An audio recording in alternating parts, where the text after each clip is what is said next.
You are a sick, paranoid woman. Get your things and get out of my house before I call the cops." Those were the exact words my husband screamed at me. His voice did not just fill the room, it weaponized the air, bouncing off the subway tile backsplash and rattling the glass panes of the kitchen cabinets.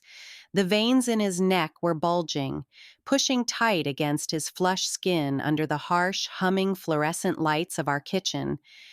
The lights emitted a faint, high-pitched metallic buzz, a sound that seemed to synchronize with the frantic, terrified thumping of my own heart.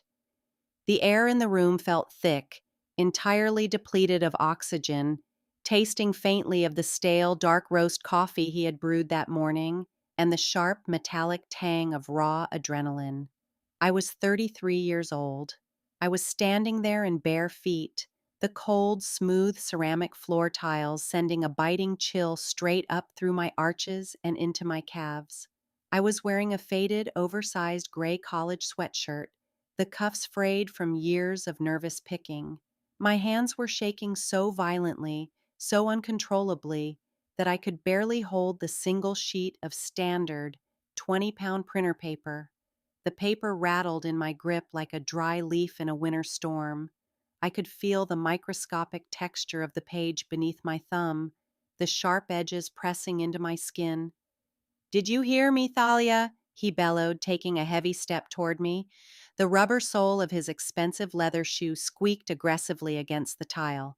"I said get out. You are insane. You need to be institutionalized?" "I'm not leaving, Declan," I whispered, my voice barely audible over the ringing in my ears.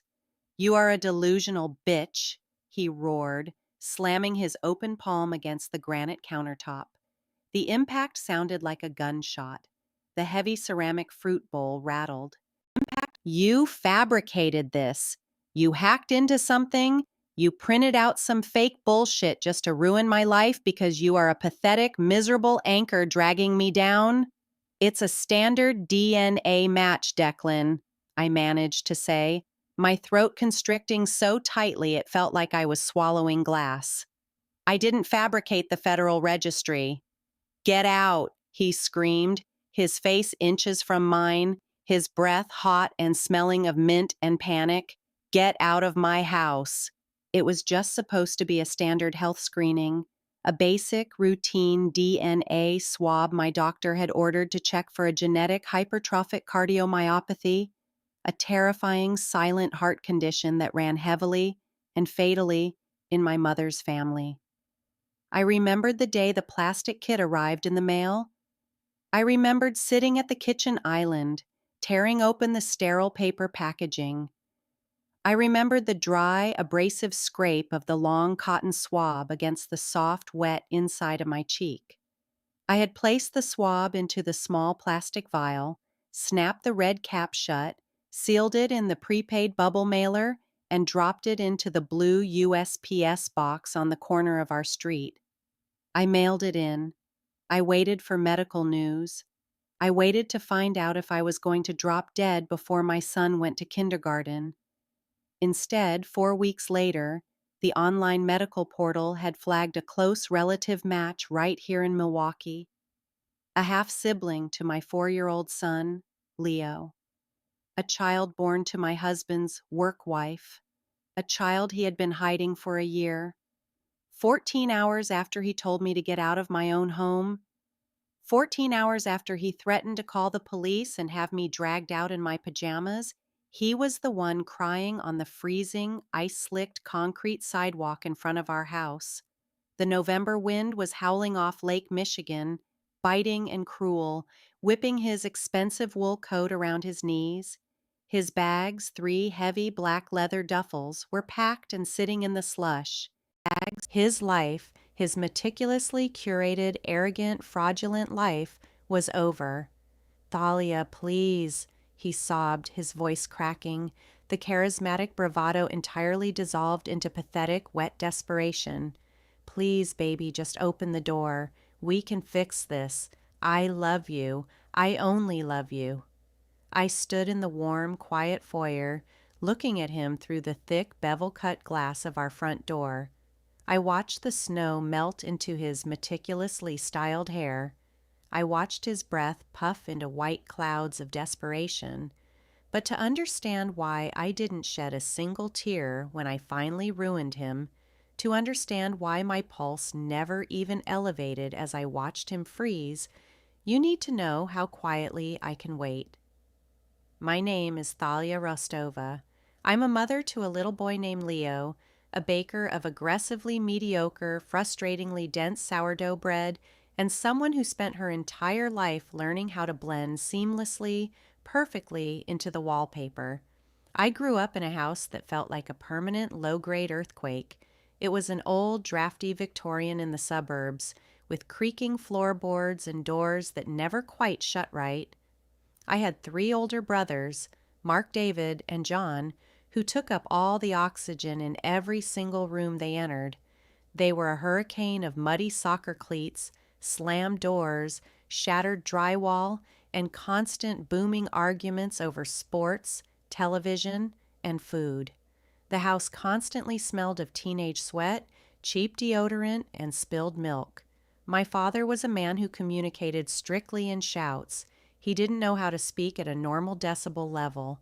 His voice was a heavy, percussive instrument that vibrated the floorboards and made the silverware rattle in the kitchen drawers.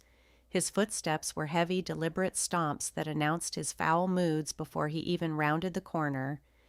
My mother was a terrified, exhausted peacemaker who scurried around the edges of the chaos, wiping down counters with lemon-scented bleach, trying desperately to absorb all that masculine anger before it hit us. In a house like that, a house where noise equals danger and attention equals conflict, you learn very quickly that being noticed is a liability. If you are loud, you get yelled at. If you have a problem, you are a burden. If you cry, you are giving them a target. So I learned to be invisible. I learned to sit in the far corner of the living room, wedged between the heavy oak bookshelf and the scratchy floral sofa, with a thick paperback book pressed practically to my nose. I learned how to breathe shallowly, in and out through my mouth so my chest wouldn't heave. I learned how to watch everything without ever moving my eyes. I noticed things, small things, the kind of micro details people assume nobody sees when they think no one is paying attention.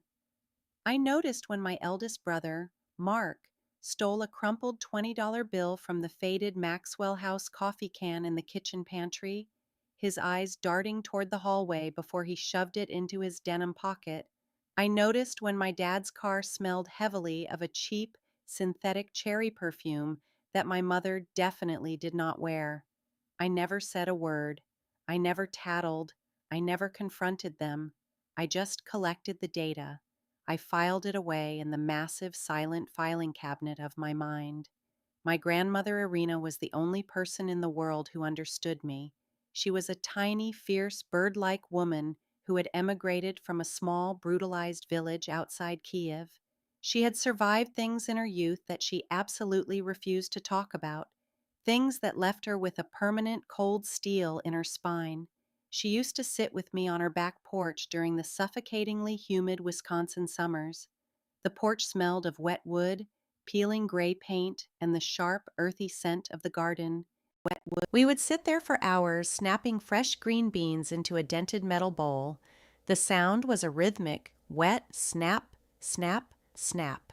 One afternoon, a neighbor's muscle car backfired loudly on the street. The sound cracked through the humid air like a rifle shot. I flinched so hard I dropped my handful of beans, my shoulders instantly flying up to protect my neck, my breath catching in my throat. Irina stopped snapping her beans. She wiped her hands on her faded floral apron. She reached out and grabbed my chin. Her grip was surprisingly strong, her skin rough and paper thin. Her fingers smelled heavily of fresh dill and the strong, bitter black tea she drank all day. She tilted my face up and looked right into my eyes with a gaze that felt like it was piercing my skull. "Stop acting like prey, Thalia," she told me, her voice thick with her accent, raspy from decades of unfiltered cigarettes. "I was just startled, Baba," I whispered, my eyes watering. "Startled is for rabbits?" she snapped, her grip tightening slightly. You shrink, you hide, you make yourself small so the wolves will pass over you. It is a bad strategy, moja ptichka. The wolves always smell the fear. I don't want to fight, I mumbled. You do not have to fight, she said, releasing my chin and picking up a green bean. She snapped it perfectly in half. A cornered rat bites, it panics, it makes a mess. But a patient cat sits in the shadows, it watches, it learns the mouse's path, and when the time is perfect, the patient cat eats. I didn't fully understand it then. I was only 11 years old. I didn't know it was the exact, precise philosophy that would save my sanity and my life decades later. That detail, the patient cat, remember it. It becomes incredibly, devastatingly important later. By the time I was an adult, my deeply ingrained habit of quiet observation had become my entire personality. I didn't like drama. I didn't like confrontation. I liked order. I liked puzzles. I liked things that made logical, mathematical sense. I work as a fraud investigator for a mid-sized, incredibly boring insurance firm in downtown Milwaukee. It's a quiet, anonymous job.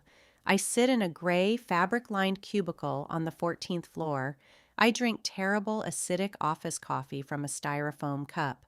The air smells of ozone from the massive copy machines and stale carpet cleaner. I stare at massive, blindingly bright Excel spreadsheets on dual monitors until the black numbers start to physically dance and blur in my vision. I look for the anomalies. I look for the extra zero that shouldn't be there. I look for the mismatched date on the medical invoice. I look for the forged signature on the claims form. Finding a lie hidden in a stack of data gives me a quiet, steady rush of dopamine. I don't carry a badge. I don't carry a gun. I carry relentless, terrifying patience. And then I met Declan Croft. And for the first time in my life, I thought I had found my person. I thought I had found the safe harbor I had been searching for since I was a child.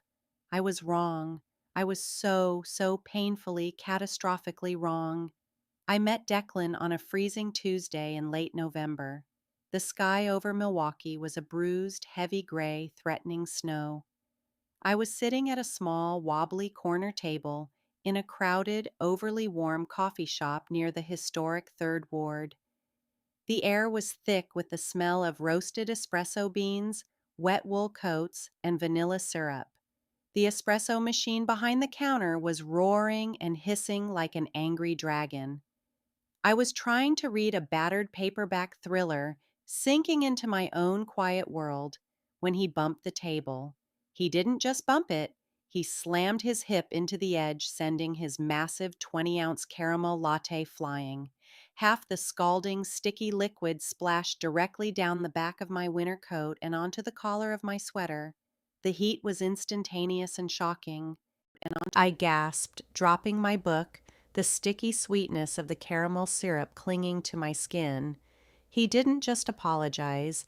He made a massive, theatrical production out of it. He bought me a new coffee. He grabbed a massive handful of brown paper napkins and began frantically dabbing at my coat, hovering over me. He sat down across from me without asking, flashing this self-deprecating, lopsided, incredibly bright smile that completely, instantly disarmed my usual carefully constructed defenses. "I am so sorry," he said, his eyes wide with exaggerated guilt. "I have the spatial awareness of a golden retriever chasing a tennis ball." "It's fine," I said quietly, trying to wipe my neck. "It's just coffee."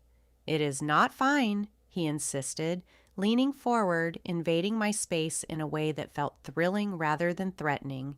"I just ruined your coat. Please, let me pay for the dry cleaning. I insist." "You don't have to do that. Really. It'll wash out." "Okay, then at least let me buy you dinner," he smiled, his eyes crinkling at the corners. "To make up for the fact that you now smell like whole milk and hot caramel, I can't let you walk out into the cold smelling like a dessert without feeding you first." "Dinner?" I asked, my heart doing a strange, unfamiliar flutter. Dinner, he confirmed, extending his hand across the table. I'm Declan, by the way, the clumsy idiot. Thalia, I said, cautiously taking his hand.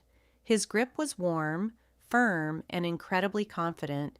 He was charismatic in a way that felt almost overwhelming to someone like me. He was a regional sales director for a massive medical supply company. He was loud, confident, and constantly, aggressively in motion.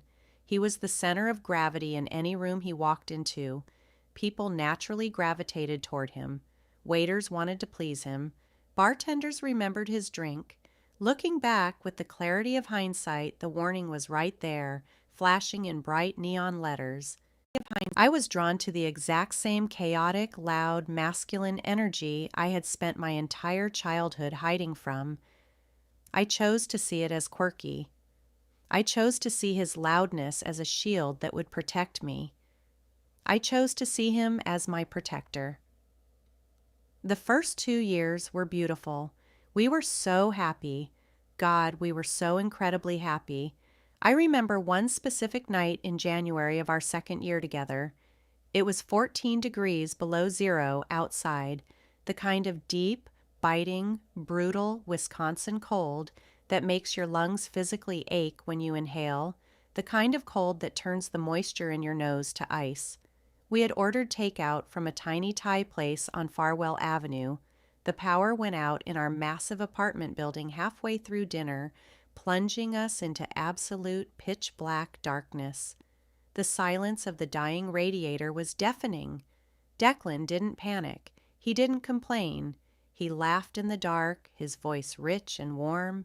He found 7 vanilla-scented candles in the bathroom and lit them all. He dragged our heavy queen mattress out of the bedroom and into the living room, pushing it right up against the dying, clanking radiator to catch the last of the residual heat. We sat cross-legged on the blankets, eating cold, sticky pad thai out of cardboard containers in the flickering, golden candlelight. The room smelled of sweet vanilla, sharp lemongrass, and rich peanut sauce.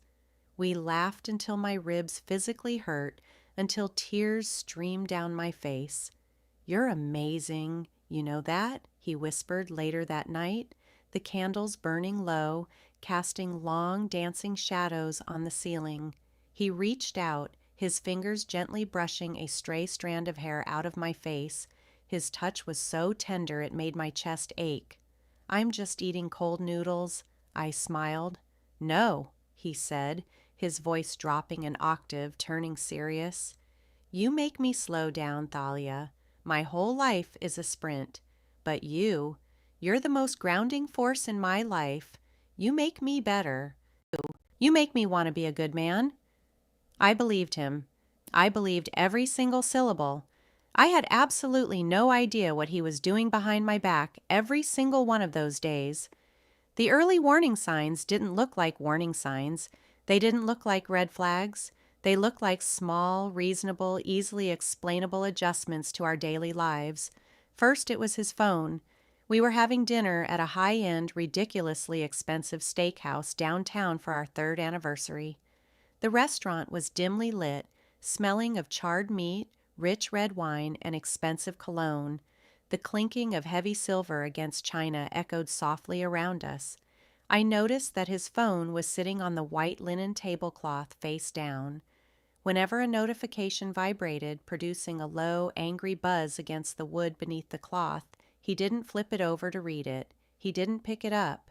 He just casually, smoothly rested his large hand over the device, his eyes darting to the screen just enough to catch the glow of the edge, then sliding it straight into the breast pocket of his suit jacket. "Work email?" I asked casually, taking a slow sip of my heavy Cabernet. The wine tasted like dark berries and oak. "Yeah," he said, not missing a single beat, looking me dead in the eye with a perfectly relaxed expression. "Quarterly reports are killing me." "At 8 o'clock on a Saturday?" I asked lightly. "You know how Dave is," he sighed, shaking his head and cutting into his medium-rare ribeye. "The man doesn't sleep. If I don't respond to the thread, he thinks I'm slacking. But I don't want to think about him tonight. Tonight is about us." He smiled. He reached across the table and squeezed my hand. I told myself it was nothing. I told myself I was overthinking. It wasn't nothing. Then came the passwords. I had always known his passcode. It was my birthday. A simple, sweet 6-digit sequence. One Saturday morning, I was standing in the kitchen, aggressively kneading a massive ball of sourdough on the granite counter. My hands were covered in sticky wet dough and a thick layer of white flour. The air smelled of yeast and warm water. His phone was sitting on the counter near the sink, playing a loud, obnoxious pop-rap Spotify playlist that was giving me a headache. "Deck!" I called out toward the living room, where he was supposedly reading the news. "Can you skip this song, or just tell me your new passcode?" I had tried to unlock it with my knuckle to avoid getting dough on the screen, but the phone had buzzed aggressively, flashing an incorrect passcode error. He materialized in the kitchen so fast it physically startled me. I jumped, my flour-covered hands freezing in the dough. He snatched the phone off the counter with a swift, jerky motion, his jaw tight, his eyes wide. "I'll do it," he said sharply, his thumb flying over the screen to silence the music. "Did you change the code?" I asked, confused by his sudden intensity. I wiped my hands on a damp kitchen towel. "It used to be my birthday." "Company policy," he snapped, his tone entirely disproportionate to my casual question. He shoved the phone into his sweatpants pocket. "Company policy dictates your personal phone passcode." "Yes, Thalia," he sighed, rolling his eyes dramatically, his voice dripping with sudden, unearned condescension. "I forced a massive security update yesterday, high-level security protocols for client medical data. It has to be an alphanumeric sequence now. It's incredibly annoying. I can barely remember it myself." He had the emotional range of a rusted parking meter when he lied, but I didn't want to see it. I wanted the peace. I wanted the quiet. I nodded and went back to my bread. Then came the sudden, bizarre generosity. Declan was never a gift giver. He was a let's go out to an expensive dinner kind of guy.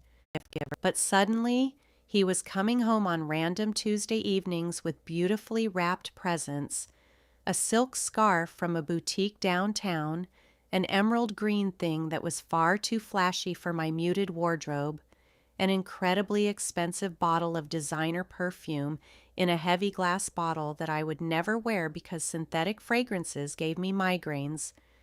"Just saw it in the window and thought of you, babe," he'd say, tossing the bag onto the kitchen island, giving me a quick, distracted kiss on the forehead before heading straight upstairs to the shower. He always showered the second he got home. Guilt gifts, the universal pathetic currency of a cheating spouse, the fracture, the singular moment the crack finally showed itself fully, splitting the foundation of our marriage wide open, happened on a rainy Thursday in late October. Declan told me he was driving down to Chicago for an overnight regional medical supply conference. He packed his overnight bag, a sleek leather duffel, kissed our son Leo goodbye on the top of his head, kissed my cheek, and drove off in his Audi. Around 9 p.m., I was cleaning the master bathroom. I wiped down the marble counter and realized with a sudden spike of anxiety that he had left his prescription blood pressure medication sitting right next to the sink. The orange plastic bottle was full. He couldn't skip a dose without getting severe palpitations. I picked up my phone and called him. It rang once and went straight to voicemail. I waited 10 minutes. I called again. Voicemail. Panic started to bubble in my chest. What if he had crashed on I-94 in the rain? What if he was in a hospital? I remembered he had told me exactly where he was staying, the Palmer House in downtown Chicago. His company always put him up there. I Googled the number. I called the hotel. The hold music was a crackling, low-quality jazz tune. "Palmer House Hilton, how may I direct your call?" the concierge answered, his voice smooth and professional. "Your call." "Hi," I said, twisting the phone cord around my finger. Could you connect me to Declan Croft's room, please? Croft. There was a pause. I heard the rapid clacking sound of a computer keyboard. I'm sorry, ma'am, the concierge said politely. We don't have a Declan Croft registered with us this evening. My stomach dropped. It didn't just drop. It plummeted into a black abyss. The cold, sickening feeling started at the base of my neck, tingling painfully, and flooded down my spine like ice water. My hands went completely, instantly ice cold. The ambient noise of the bathroom, the dripping faucet, the hum of the ventilation fan, suddenly sounded like a roaring jet engine in my ears. Are you sure? I stammered, my mouth suddenly dry. He might be part of the Midwest Medical Supply corporate block? Let me check the group blocks for you, ma'am. One moment. More clacking. The silence stretched out, agonizing and heavy. I checked the entire registry, including all corporate blocks. There is no Croft in our system. Perhaps he is staying at a different property. Right, I whispered, my voice hollow. Thank you. I hung up the phone. I sat on the edge of the cold porcelain bathtub. I stared at the orange pill bottle. When he came home the next afternoon at 4 p.m., he walked through the door whistling. He tossed his keys into the ceramic bowl on the entryway table. They landed with a loud, cheerful clatter. Hey, babe, he called out, shrugging off his coat. I walked out of the kitchen. I looked at him. I looked at the man I shared a bed with, the man who fathered my child. How was the hotel? I asked, my voice terrifyingly calm, perfectly level. Palmer House is great as always, he said, without a millisecond of hesitation. He walked into the kitchen, opened the fridge, and pulled out a sparkling water. Bed was a little stiff, my back is killing me, but the room service made up for it. Had a great steak at the bar. I just nodded. I didn't scream. I didn't hold up the pill bottle. I didn't say a single word. I just collected the data. And that was the exact night I stopped trusting my husband. What I endured over the next 6 months, I still can't say it out loud without my hands shaking, without the phantom feeling of his breath on my neck making me nauseous. The escalation didn't happen all at once. Abuse rarely does. It's not a sudden, violent explosion in the living room. It's a slow, methodical turning up of the heat. It's a pot of water on the stove, and you're the frog, slowly boiling alive, eventually apologizing to the chef for making too many bubbles. It started with small, cutting, public moments of profound disrespect. Phase 4. Beat 1 was the barbecue. We were hosting a massive summer barbecue in our backyard for the 4th of July. The humidity was stifling. Declan's colleagues were there, standing around the patio, drinking craft beers and laughing loudly. I had spent 6 grueling hours in the heat, smoking a massive beef brisket and making intricate potato salads and coleslaws from scratch. My hair was frizzy from the humidity. My shirt smelled heavily of hickory smoke, but I was carrying a massive, heavy ceramic tray of food out to the patio, feeling actually, genuinely proud of myself. Declan looked at the tray. Then he looked at his boss, Dave, a large, intimidating man with a booming laugh. Careful with the potato salad, Dave, Declan said loudly, his voice carrying effortlessly over the upbeat country music playing from the outdoor speakers. Thalia's cooking is an adventure. Sometimes you get a decent meal. Sometimes you get violent food poisoning. It's like culinary Russian roulette. I keep Pepto in the guest bathroom just in case. A few people chuckled awkwardly, shifting their weight, looking down at their beers. I froze. The heavy ceramic tray felt like it was burning through my oven mitts. My face flushed with a hot, humiliating crimson. I looked at Declan, waiting for him to take it back. He just winked at me, took a slow sip of his beer, and smiled. "Just kidding, babe," he said, his tone dismissive. "Don't look at me like that. Don't be so sensitive. Put the food down. People are starving." It was a tiny paper cut. But over the weeks, the paper cuts turned into deep, infected slashes. Beat 2 was control. He started monitoring my daily schedule with a suffocating, terrifying intensity, not because he cared about my safety, but because he needed to know exactly down to the minute where I was so he wouldn't get caught in his own lies. "Why did it take you 45 minutes to get back from Target?" he asked one Tuesday afternoon. I had just walked through the door, my arms full of heavy plastic bags. He was standing in the hallway, his arms crossed over his chest, physically blocking my path to the kitchen. His eyes were dark, unblinking. "Traffic on I-94, I said, confused, trying to adjust the bags before they cut off the circulation in my fingers. "There was an accident near the stadium, and I had to get Leo unbuckled from the car seat. He was throwing a tantrum." "I checked your location on the family tracking app," he said, his voice flat and cold. "You sat in the Target parking lot for 12 minutes before you even started the car. Doing what?" I stared at him, my brain struggling to process the level of surveillance. "Listening to the end of an audiobook chapter, Declan? What is wrong with you?" "Nothing is wrong with me," he said coldly, stepping slightly closer, invading my space. "I just don't like liars. If you're going to sit in parking lots, tell me you're sitting in parking lots. I'm not lying about an audiobook. Just put the groceries away, Thalia. You're acting hysterical." The sheer audacity of that statement, the gaslighting so thick you could choke on it, would be funny if it wasn't so deeply terrifying. Beat 3 was the replacement. I didn't have a face or name yet, but I had her scent. I had her ghost. I was doing laundry on a quiet, rainy Sunday afternoon. I was in the basement sorting darks. I pulled Declan's heavy Patagonia fleece jacket out of the wicker hamper. The moment I held it up to shake it out, the smell hit me like a physical blow to the face. It wasn't faint. It wasn't a lingering, accidental transfer from a crowded elevator. It was strong, musky, aggressively expensive. Sandalwood, leather, iris, Santal 33, a very specific, very recognizable cult favorite designer perfume. I do not wear perfume. I am highly allergic to most synthetic fragrances. They trigger ocular migraines that leave me blind in one eye for hours. Declan knew this. I held the fleece jacket directly to my face and inhaled deeply, closing my eyes, letting my investigator brain isolate the variables. Beneath the heavy layer of Santal 33, there was the distinct chemical smell of a different laundry detergent, a lavender-scented pod. We use unscented hypoallergenic Tide.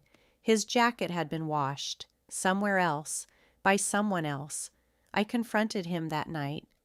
"Who wears Santal 33 in your office?" I asked. I walked into the living room and dropped the heavy fleece jacket directly onto his lap. He was slouched on the couch, drinking a beer, watching a Sunday night football game. He didn't jump. He didn't flinch. He slowly picked up the remote, paused the television, looked down at the jacket, and sighed heavily, rubbing his temples as if I were a misbehaving toddler giving him a headache. "You're doing it again, Thalia." "Doing what?" I demanded, my heart racing, my palms sweating. "Creating shadows to jump at," he said, his voice dripping with forced, condescending patience. "I hugged Sarah from HR at her retirement party yesterday afternoon. She's Italian, she wears heavy perfume, practically bathes in it. Are you seriously interrogating me over a goodbye hug with a 60-year-old woman?" "The jacket smells like lavender detergent, Declan. We don't use lavender." He stared at me, his eyes dead, devoid of any warmth. "Sarah spilled wine on it. She took it home, washed it, and brought it back to the office on Friday. You need to talk to your therapist about this paranoia, Thalia. It's getting exhausting. I work 50 hours a week to provide for this family, and I come home to an interrogation because of a laundry pod." He was so smooth. He was so incredibly, psychopathically convincing. He made me feel crazy. He made the room spin. I actually apologized to him. I made him his favorite dinner, roast chicken, to make up for my baseless accusation. Beat 4 broke my spirit in public. It was designed to isolate me from his family. We were at his mother Miriam's massive, immaculate house in the suburbs for Thanksgiving. Miriam was a cold, sharp-featured woman who viewed me not as a daughter-in-law, but as an unfortunate, low-class phase her brilliant son was going through. She tolerated my existence purely because I had produced her only grandson, Leo. We were all sitting around the massive mahogany dining room table. The room smelled of roasted turkey, sage stuffing, and expensive Pinot Noir. Miriam, her wealthy new husband, Declan's snobby sister Fiona, and a few extended relatives were eating off fine china. The conversation naturally turned to careers. "So, Thalia," Miriam said, her voice cutting through the chatter as she sliced her turkey with surgical, terrifying precision. "Are you still at that little insurance company downtown, pushing papers around?" Before I could even open my mouth to defend my career, Declan chimed in, swirling the dark red wine in his crystal glass. "She has to stay there, Mom," he said casually, taking a sip. "It's low stress. You know Thalia can't handle real pressure. She's incredibly mentally fragile." The entire table went dead silent. The clinking of heavy silver forks against china stopped instantly. Everyone stared at him.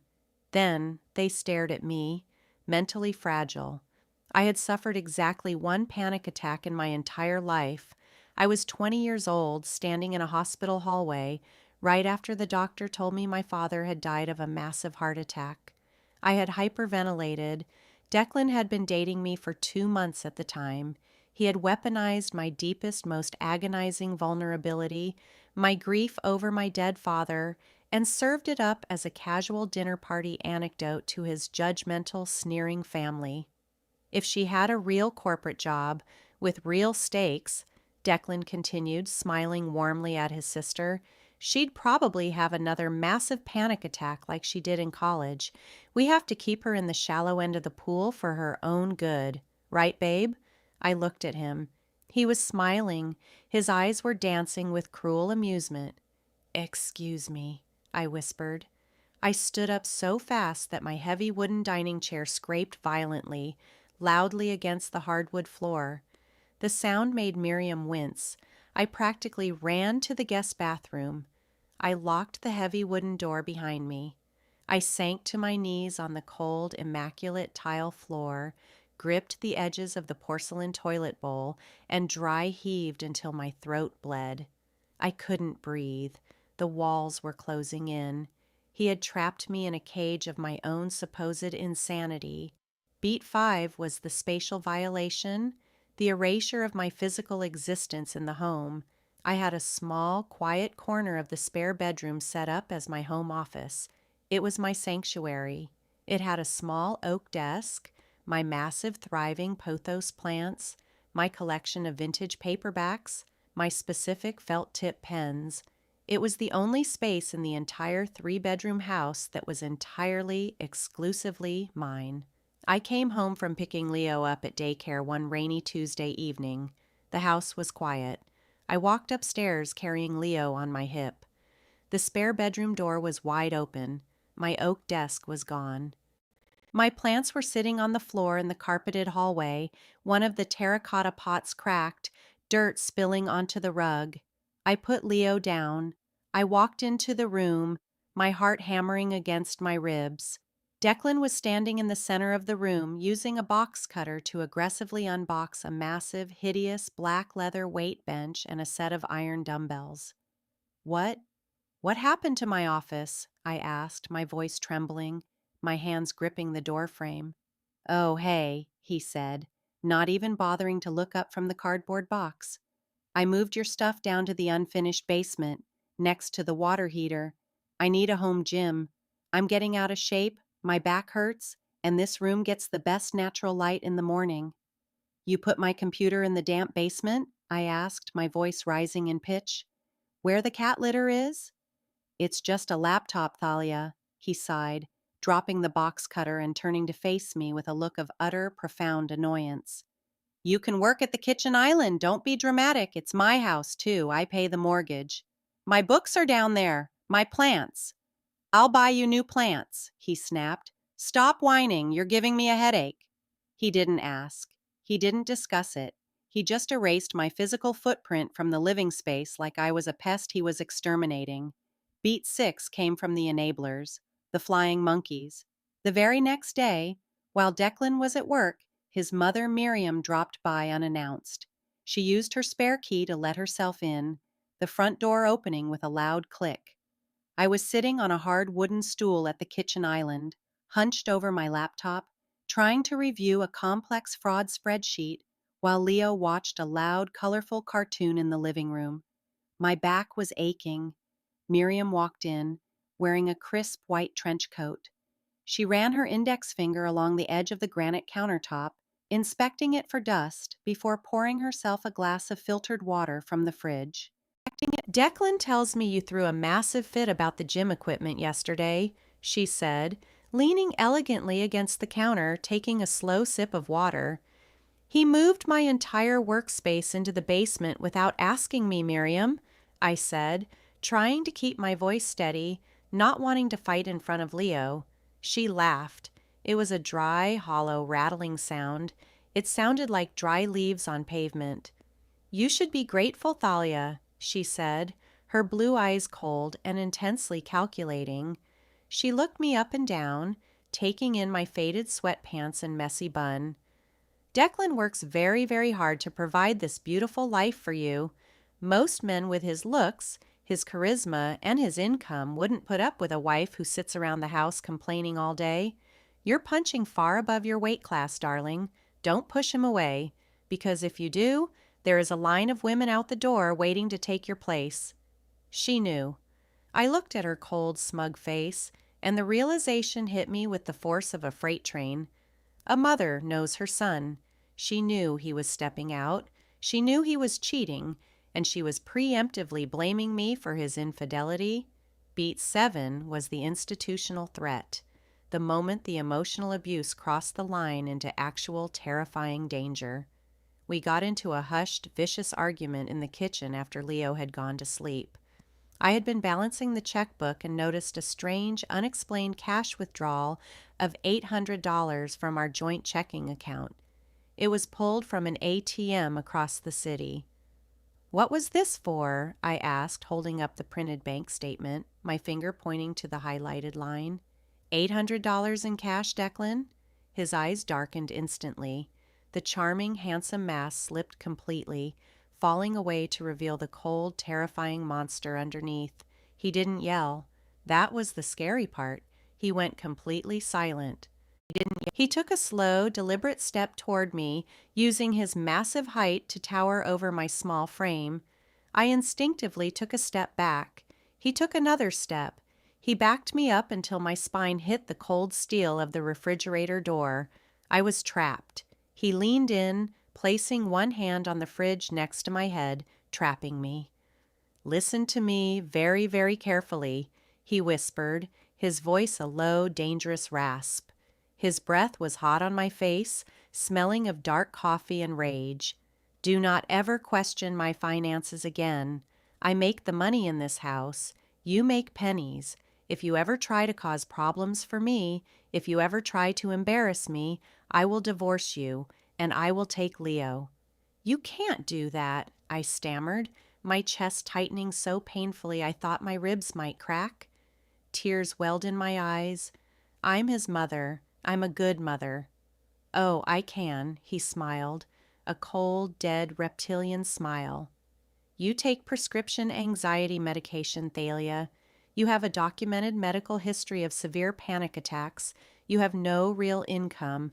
I have a 6-figure salary, a stable, wealthy family, and the money to hire the most aggressive, bloodthirsty family lawyer in the state of Wisconsin. I will paint you in court as an unfit, unstable, hysterical mother. You will be lucky if the judge gives you supervised weekend visitations. Do not test me. You will lose. He used my 4-year-old son as a weapon. He held a loaded gun to the head of my motherhood, cocked the hammer, and smiled.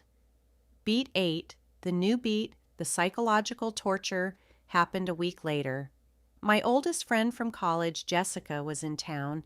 She came over for dinner. I had been desperately looking forward to it, a lifeline to my old self. We were sitting at the dining table drinking wine. I was laughing, feeling light for the first time in months. "Do you remember that trip we took to Door County?" Jessica asked, smiling at Declan. "Thalia and I hiked 5 miles in the pouring rain." She was a beast.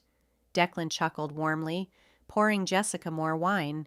"Oh, Jess, your memory is playing tricks on you.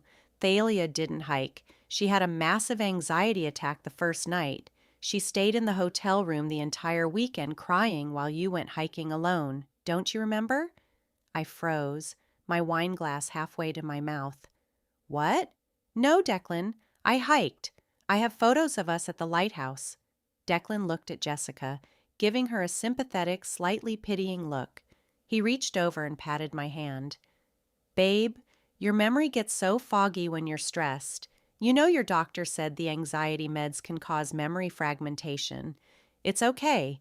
We don't have to talk about it." Jessica looked at me, her smile faltering, genuine concern creeping into her eyes.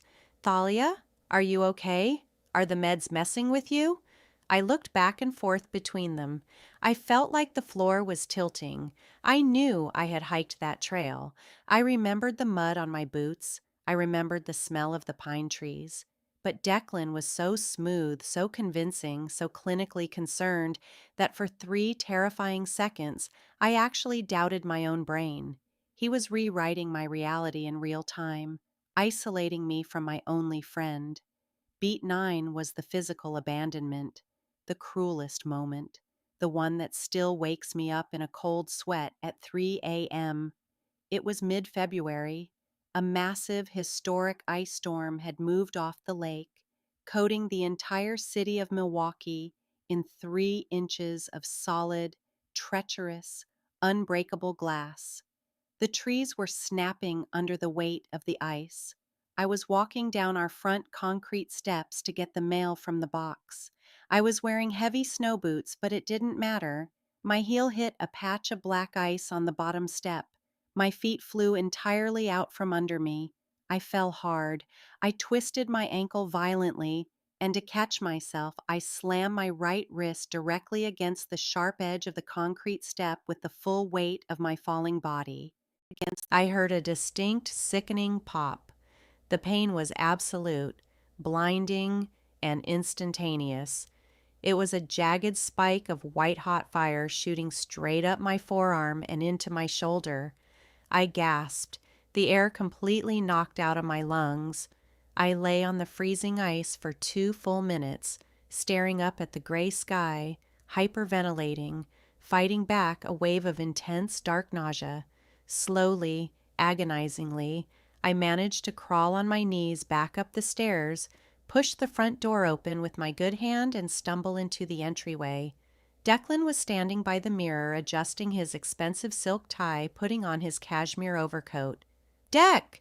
I cried out, my voice ragged. I was holding my right wrist tightly to my chest. It was already swelling massively, puffing up like a balloon, the skin turning a dark, angry, mottled purple.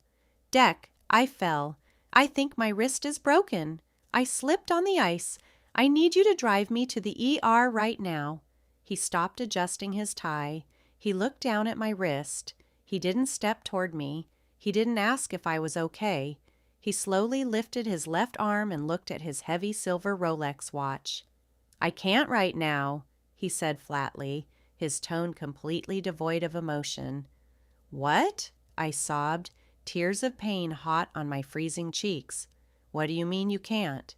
"I have a massive client dinner downtown at Bacchus in 45 minutes. Dave will literally fire me if I miss it. Just take an Uber. Call my mom to come watch Leo." "Declan, it is an ice storm. I am bleeding from my knee and my bone is fractured," I screamed, the pain radiating in sickening waves. "Stop being hysterical," he snapped, grabbing his leather briefcase and his car keys. "It's probably just a mild sprain. You always overreact to pain. Put a bag of frozen peas on it. I'll see you later tonight." He stepped around me. He didn't even touch my shoulder. He opened the front door, walked out into the freezing wind, and pulled the door shut behind him. The lock clicked. I took an Uber to the emergency room alone, crying silently in the back seat of a stranger's freezing Honda Civic. I had a severe hairline fracture in my radius. I sat in a sterile, blindingly white hospital exam room for 4 excruciating hours. The room smelled of harsh antiseptic bleach and stale rubbing alcohol.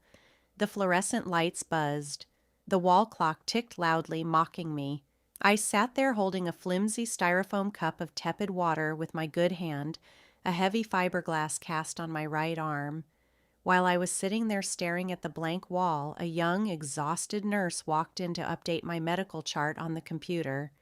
"Wow, a fracture like that hurts," she said gently, clicking her mouse. "Your husband must be so worried. Does he want me to call him and give him an update? Is he in the waiting room?" "No," I whispered, staring down at my lap. "He's at a work dinner."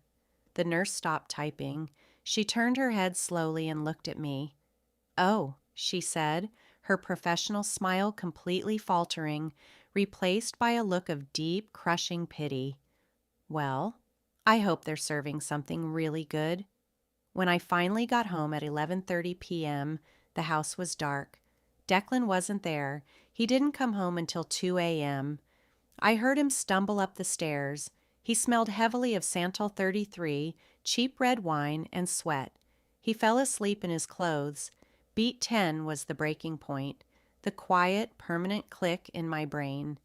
It was a Tuesday afternoon in early March. The mail had arrived. I opened a thick, official-looking white envelope addressed to me from the medical lab. It was the results of the DNA swab I had taken weeks earlier for the genetic heart screening. I sat down at the kitchen island. I opened the medical portal on my laptop, typing with one hand because my wrist was still aching. The medical results loaded on the screen. Negative. No genetic markers for the hypertrophic cardiomyopathy. A massive, heavy wave of pure relief washed over me. I wasn't going to die young. I was going to be here for Leo. But as I moved the mouse to close the window, I noticed a second tab at the top of the portal. It was glowing red. Relative Matching Network. I had absent-mindedly clicked the opt-in box during the registration process without really reading the fine print. I clicked the tab. The page loaded slowly. One close match found. Estimated relationship half-sibling to Leo Croft. Confidence, 99.9%. I stopped breathing. The air left my lungs in a sudden, silent rush. The kitchen seemed to physically tilt on its axis, the edges of my vision going dark and fuzzy. I clicked on the anonymous profile. The user had hidden their name, but they had listed basic demographic information. Location, Milwaukee, Wisconsin. Age of relative, 1-year-old. A 1-year-old half-sibling. Living in my city. The mathematical timeline hit me like a physical blow to the sternum, knocking me backward on my stool. 1-year-old. Add 9 months of pregnancy, almost 2 years ago. 2 years ago, Declan had been traveling extensively for a massive regional corporate expansion. He was gone 3 days a week for 6 straight months. He had told me he was exhausted. He had told me he was building our future. He didn't just have a fleeting, drunken affair. He had a whole secret family. He had a toddler. I closed the laptop screen. It snapped shut with a sharp, final click. I didn't cry. My eyes were completely dry. The tears simply evaporated in the intense, burning heat of my sudden rage before they could even form. I stood up. I walked slowly into the center of the kitchen. I looked around at the beautiful, expensive house. I looked at the hardwood floors I had swept, the granite countertops I had wiped down, the meals I had painstakingly cooked, the life I had meticulously built around this man. A man who viewed me as nothing more than a convenient, unpaid babysitter for his legitimate child while he funded a secret, exciting life across town. A man who called me crazy to cover his tracks? I stood in the silence and I heard my grandmother Irina's raspy, thick voice echoing clearly in the quiet room. A cornered rat bites, but a patient cat eats. I didn't pack a bag. I didn't scream. I didn't confront him when he came home. I didn't say a single word. I became a ghost in my own home.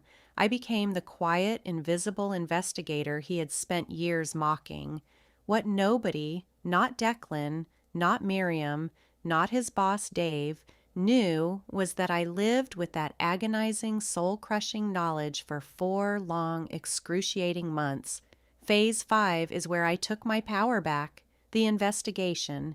I didn't use my job at the insurance firm to hack his accounts. That would leave a digital footprint. That would be highly illegal, and I needed my hands completely, impeccably clean for the divorce court. The secret weapon I used was entirely low-tech, entirely human, relentless, terrifying, sociopathic patience. I drove to a dusty, run-down electronics store in a strip mall in West Allis. The store smelled of old plastic and ozone. I paid a bored teenager $50 in cash for a tiny black voice-activated digital audio recorder the size of a thumb drive. That night at 3 a.m., while Declan was snoring heavily in our bed, I crept out to the freezing garage. The concrete floor was like ice on my bare feet. I crawled under the chassis of his pristine Audi. My hands were covered in black grease. I used heavy-duty, double-sided tape to stick the recorder deep inside the metal springs directly under the driver's seat. I started intercepting the physical mail. Declan thought he was a genius. He had set up paperless billing for everything. But you cannot hide physical, government-issued tax documents when you legally own a house together. I waited until he was in a deep REM cycle sleep. I would lie awake in the dark, staring at the ceiling, listening to the rhythmic, heavy sound of his breathing. When the rhythm deepened into a snore, I would slowly, silently slip out of the warm bed. I would creep down the wooden stairs, avoiding the third step that always creaked. I would go into his leather work bag in the hallway and carefully extract his company iPad. He had changed his phone passcode to a complex alphanumeric string, but he was arrogant and he was lazy. He had completely forgot to change his iPad passcode. It was still my birthday. I spent hours sitting in the pitch-black darkness of our kitchen, the only light coming from the harsh blue glow of the iPad screen illuminating my face. I took hundreds of high-resolution photographs of his screen with my own phone. I found her, scent and all. Her name was Sienna. She was a high-end commercial real estate agent, 31 years old, bright blonde hair, deeply tanned, athletic, aggressively loud on her social media. She was everything I wasn't. She lived in a massive, beautiful, floor-to-ceiling windowed condo in the trendy 3rd Ward. I read their text messages. I read them while my husband slept heavily in the bed upstairs, his arm draped over my empty pillow. "I hate going back to that house," he texted her on a Tuesday afternoon. "Thalia is so fucking depressing. She just sits around looking sad. She's a dead fish. I can't wait until the financial transfer is clean and I can finally drop the dead weight." The financial transfer. That specific phrase caught my professional investigator's brain like a fishhook. I didn't cry over the insult. I zeroed in on the money. I started digging through our massive file of joint tax returns, which we had just filed for the previous year. I pulled up my massive Excel spreadsheets. I dug through his company's public commission structures, which were listed in their annual corporate report. Declan made a healthy base salary of $120,000, but his real money, the wealth that funded his expensive suits and luxury cars, came from massive quarterly corporate commission bonuses based on his regional sales numbers. I started matching the direct deposits in our joint checking bank account to his expected documented earnings over the last 24 months. There was a hole. A massive, gaping, mathematically impossible hole. Over the last 2 years, exactly $138,500 in commission bonuses was missing from our joint accounts. He hadn't spent it on dinners. He hadn't gambled it away. He had systematically, deliberately hidden it. I found the paper trail through a series of automated banking emails he had lazily forgotten to delete from his iPad's trash folder. He had quietly opened an LLC in a neighboring rural county. He registered it under his middle name, James. He had instructed his employer's payroll department to deposit his massive quarterly commission bonuses directly into the LLC's hidden business account, bypassing our joint marital accounts completely. He had hidden $138,500 from me. That was marital fraud. But far, far more importantly, he had hidden $138,500 from the Internal Revenue Service. He hadn't claimed a single dime of the LLC income on our joint taxes. He used that untaxed, hidden money to pay the massive down payment on Sienna's luxury condo, the condo where his secret 1-year-old child, Max, lived. I had an ally in all of this espionage, Mrs. Abernathy, our 72-year-old neighbor across the street. She was a lonely widow who spent her entire days sitting in her floral armchair, drinking tea, and aggressively watching the neighborhood through the lace curtains of her front bay window. She saw everything. One sunny afternoon, while Declan was out playing golf, I baked a fresh, warm loaf of sourdough bread, wrapped it in a linen towel, and walked across the street. I sat in her stuffy, overheated living room. The room smelled intensely of Earl Grey tea, bergamot, and old books. A grandfather clock ticked loudly, rhythmically in the corner. "Mrs. Abernathy," I said quietly, leaning forward, resting my teacup on my knee, "I need to ask you a very uncomfortable question. Has Declan ever brought anyone to the house while I'm at work downtown?" She looked down at her fragile, trembling hands. She swallowed hard. "I didn't want to cause trouble, Thalia dear," she whispered, her voice shaking with guilt. "I didn't want to ruin your home. But yes, a tall, blonde woman. She drives a white Lexus SUV. She's been coming here on Tuesday afternoons for almost a year now. She parks 3 blocks down by the park, but I see her walk up the sidewalk. She uses a key." He was bringing her to my house, to my kitchen, to my bed. I didn't cry. I smiled, a tight, cold, terrifying smile that made Mrs. Abernathy blink in surprise. "Thank you, Mrs. Abernathy," I said softly, reaching out to squeeze her frail hand.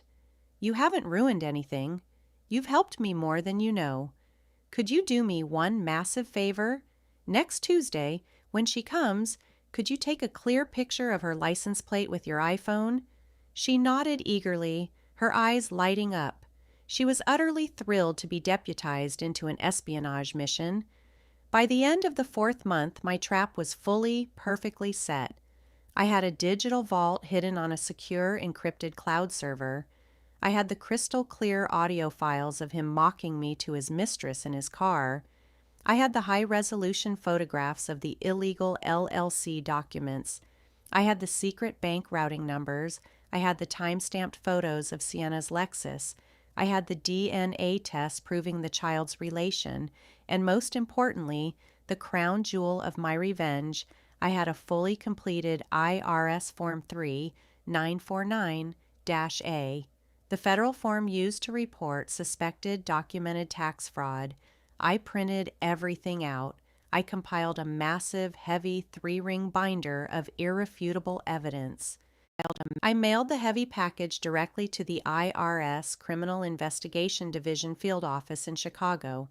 I included every single detail: the LLC incorporation papers, the hidden commission check stubs, the condo deed, the exact dates of the transfers. The IRS offers a massive financial whistleblower reward for turning in tax cheats, but I didn't care about the money. I cared about the utter, total destruction of his life. I filed for divorce in absolute secret.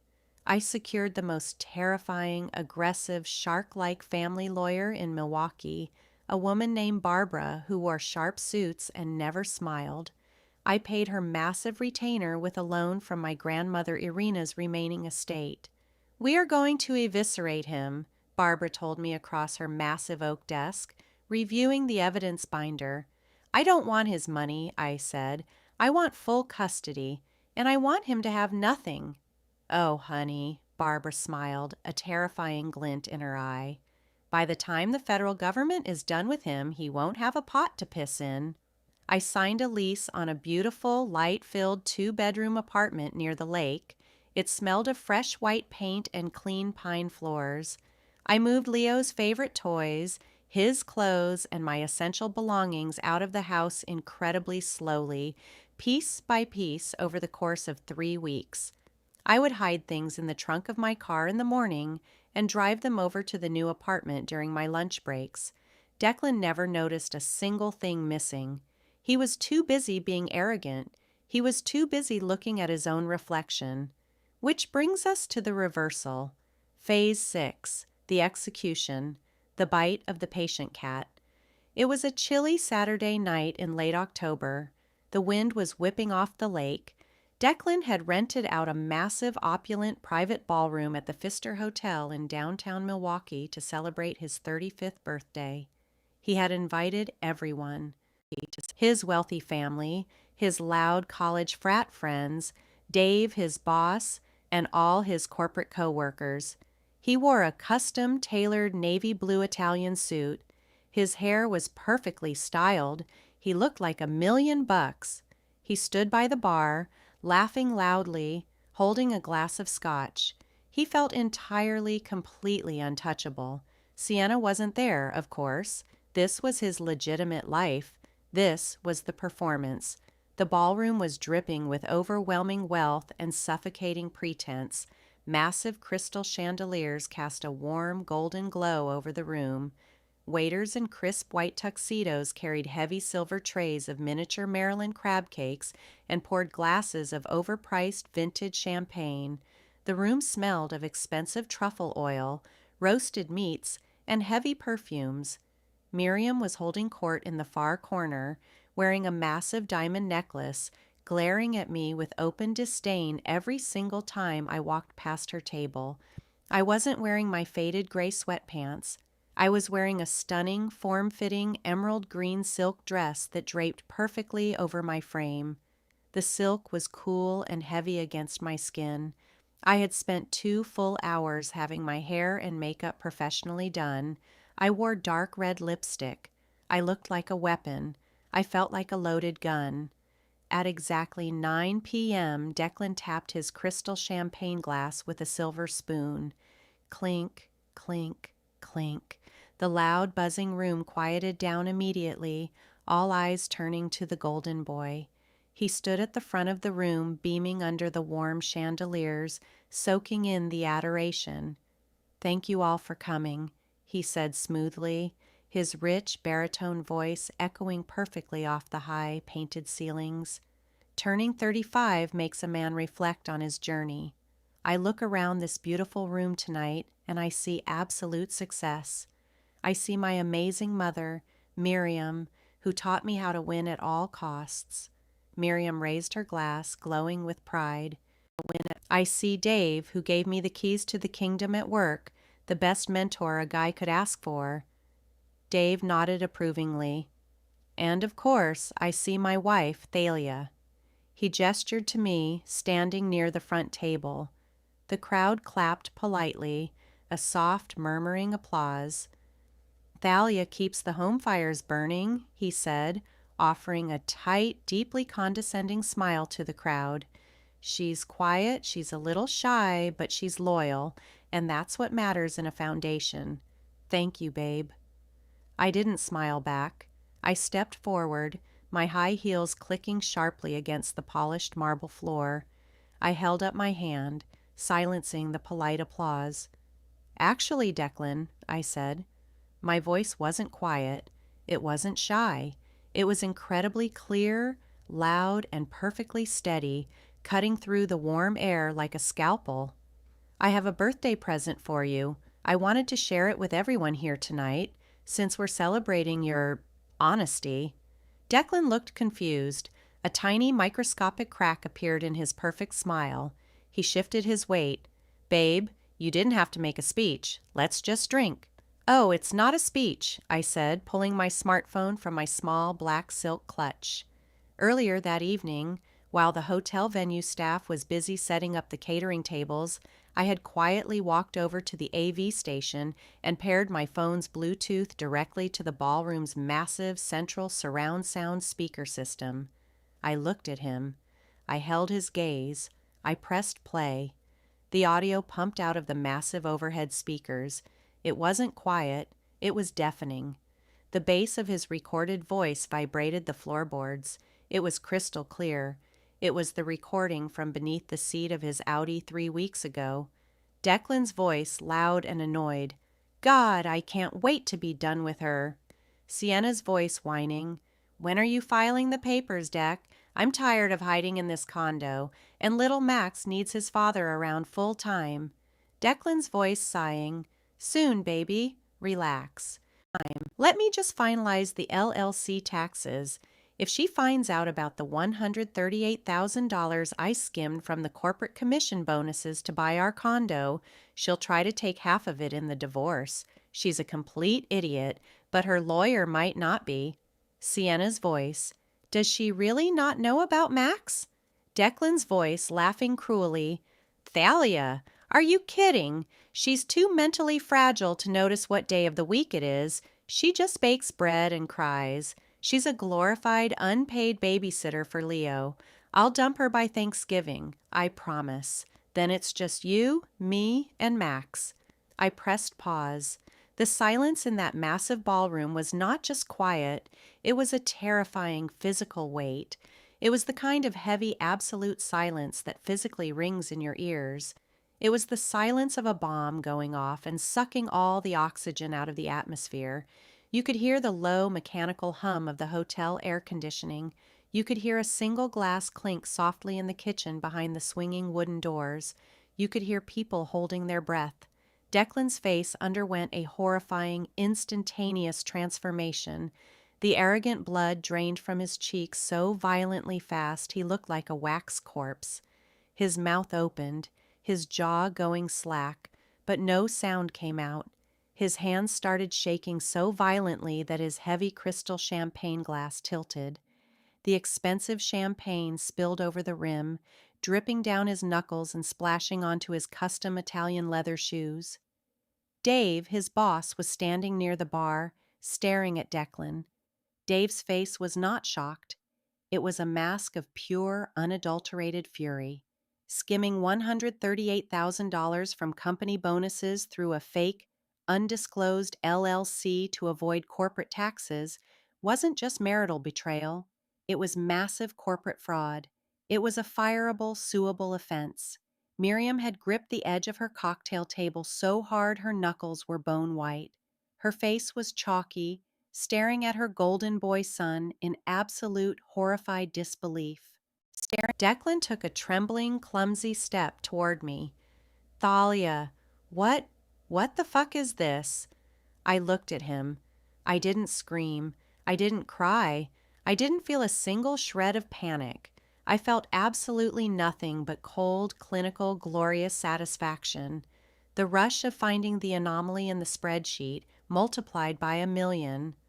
That was your confession, I said, my voice barely above a whisper, yet it carried perfectly across the dead silent room. I reached into my silk clutch. I pulled out a thick, heavy manila envelope. I tossed it forward. I let it drop to the floor right at the tips of his ruined leather shoes. It landed with a heavy, satisfying, definitive thud. Those are the divorce papers, I said calmly, looking down at the envelope. Signed and notarized, and the printed copies of the DNA lab tests proving Max is your biological son. Oh, and one more thing. I took one step closer, invading his space, lowering my voice so only he, Dave, and the first row of horrified guests could hear me. The IRS Criminal Investigation Division in Chicago received a very detailed, very thick anonymous package last month regarding a hidden $138,500 in undeclared income. They froze your LLC bank accounts at 8 a.m. this morning. You might want to check your email. Declan physically staggered backward as if I had punched him in the chest. He knocked over a gold-painted wooden chair. It clattered loudly against the floor. He frantically pulled his phone from his suit pocket with violently trembling hands. I watched his wide, terrified eyes scan the glowing screen. I watched the exact, precise moment his soul left his body as he read the catastrophic notification from his bank. His knees literally buckled. I turned around. I didn't look back.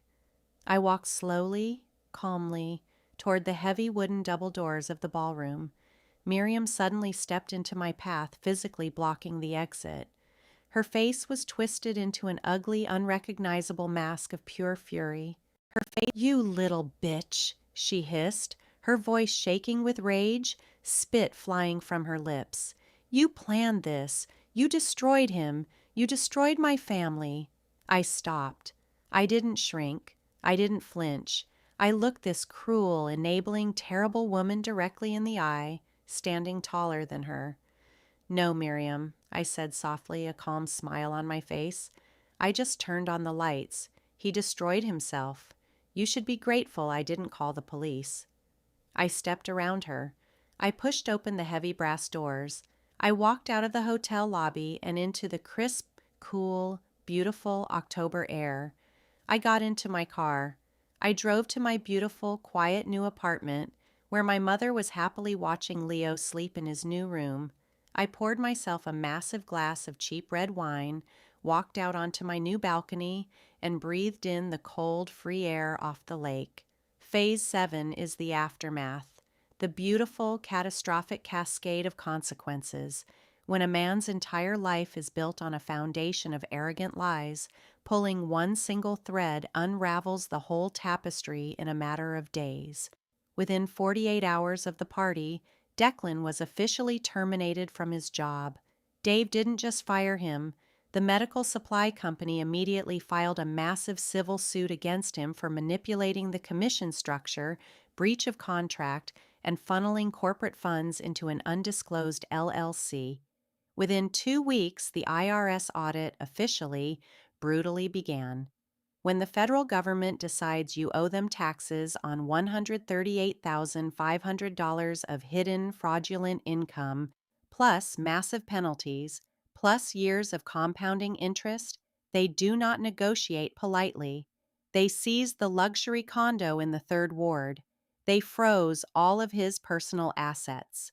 Sienna, discovering in a horrifying rush that her wealthy, successful, handsome boyfriend was actually a broke, unemployed, soon-to-be divorced fraudster facing federal tax evasion charges and massive civil lawsuits, immediately packed her bags.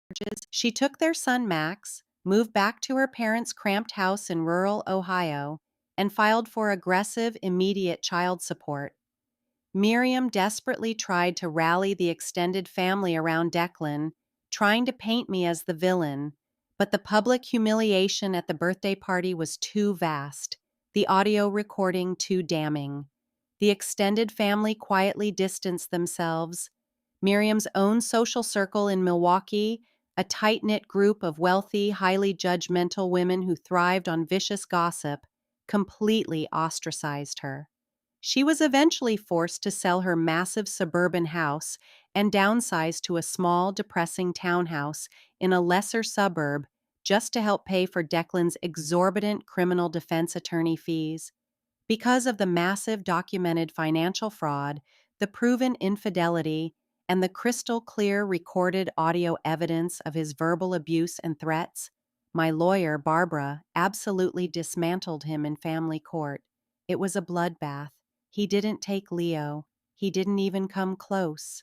The judge, a stern older woman who looked at Declan with absolute disgust, granted me full sole primary custody. Declan was awarded every other weekend, fully supervised by a court-appointed monitor until he could prove stable housing and legal employment. He is currently living in a rented, damp basement room in West Allis, working out of a depressing strip mall call center, wearing a headset, aggressively trying to pay off his massive, crushing IRS debt. He tried to call me one last time, 6 months after the divorce was officially finalized. I answered the phone, mostly out of morbid curiosity. Thalia, his voice crackled through the speaker. He sounded broken, exhausted, hoarse. All the loud, charismatic bravado was completely, permanently gone. He sounded like a hollow ghost. Please, I have nothing left. The IRS took everything. They garnished my call center wages. Sienna won't even let me see Max. I need someone to talk to. I need a friend. I stood in my sunny, beautiful new kitchen. The morning light was pouring through the massive windows, warming the hardwood floors. I was covered in white flour. I was aggressively kneading a fresh, massive batch of sticky sourdough. Leo was in the living room, giggling loudly at a cartoon on the television. "You don't need a friend, Declan," I said calmly, my voice steady, my hands working the dough. "You need a time machine, and unfortunately for you, I don't have one." "Thalia, please, I'm begging you." I hung up the phone. I blocked the number permanently. I walked over to the sink, washed the sticky dough off my hands, and looked out the window at the blue lake. I remembered what my grandmother Irina used to tell me on that humid back porch, smelling of earthy dill and dark, bitter tea. A cornered rat bites, but a patient cat eats. Declan spent our entire marriage treating me like prey. He thought my quietness was a symptom of extreme weakness. He thought my stillness was stupidity. He thought my silence was compliance. He never realized, not even for a single second, that while he was busy making noise, throwing his weight around and building a house of cards, I was sitting quietly in the shadows. I was watching. I was collecting the data. I was busy making plans. My life now is small, but it is entirely fiercely mine. I still work as a fraud investigator downtown. I still bake aggressive, slightly dense amounts of sourdough bread. I still like quiet, slow Sunday mornings with my son. But I don't hide in the corners of the room anymore. I don't shrink my shoulders when loud cars drive by. I don't apologize for taking up space. I sit perfectly in the center of my own life, and nobody, as long as I live, will ever tell me to get out of my own house again.